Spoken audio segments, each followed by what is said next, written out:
menyenangkan hati Tuhan. Mari kita berdoa. Kasih karunia dan damai sejahtera dari Allah Bapa dan dari anaknya Tuhan Yesus Kristus menyertai kamu sekalian. Amin. Shalom Bapak Ibu, saudara-saudaraku sekalian di dalam nama Tuhan Yesus Kristus. Sebelum kita beraktivitas, marilah kita mendengarkan firman Tuhan yang tertulis dalam kitab Roma 2 ayat 29. Tetapi orang Yahudi sejati ialah dia yang tidak nampak keyahudiannya, dan sunat ialah sunat di dalam hati secara rohani, bukan secara hurufiah. Maka pujian baginya datang bukan dari manusia, melainkan dari Allah. Allah naing ma Yahudi ibana di bagasan rohana, parsunatonipe naing ma di bagasan rohani hinorkon ditoddi, unang hatani pati, akka sisongonima dapota puji-pujian, siad debata, datung sian jolma. Demikian firman Tuhan. Saudaraku, dalam nama Tuhan Yesus Kristus, judul renungan kita hari ini adalah makna sunat.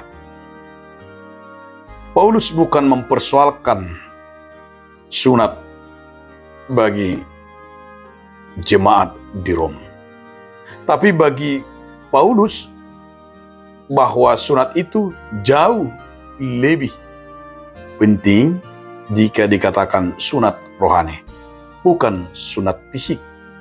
Karena banyak orang karena sunat fisik menganggap dirinya yang paling suci, yang paling Yahudi, yang paling benar. Tetapi Paulus mau berkata bahwa sunat yang demikian itu adalah puji-pujian manusia. Tapi bahwa sunat rohani yang dikatakan di sini Allah yang bersumber dari Allah. Yang kita lihat adalah yang benar-benar yang harus kita perhatikan makna, tujuan sunat rohani. Karena itu saudara-saudaraku dalam nama Tuhan Yesus Kristus, sampai sekarang juga kita tidak mau pernah menyatakan benar atau salah. Tapi kita mau menyatakan bahwa jauh lebih benar dan lebih berharga bagi Tuhan jika kita sunat rohani. Karena sunat hanya sekadar hanya sunat fisik, jika kita tidak juga sunat rohani sama juga. Artinya berarti toh juga dalam hal keduniaan, artinya hanya mengharapkan supaya puji-pujian datang dari manusia. Tapi jika kita menyunat secara rohani, maksudnya apa? Secara rohani itu Allah.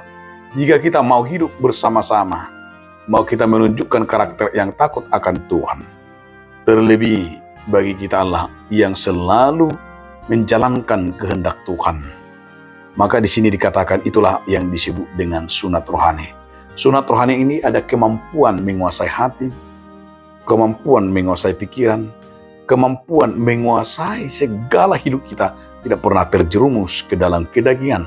Namun justru dalam sunat rohani ini Allah, kita mampu sebagai orang yang percaya dan menahan diri dan hidup menjaga kekudusan di dalam Tuhan.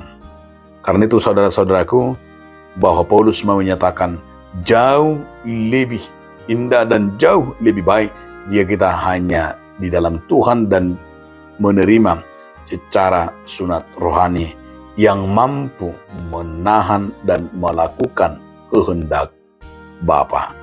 Amin. Terima kasih Tuhan Yesus Kristus yang selalu mengingatkan kami arti makna dari sunat itu dalam kehidupan kami. Supaya kami Tuhan mau sunat rohani yang hidup di dalam firman-Mu.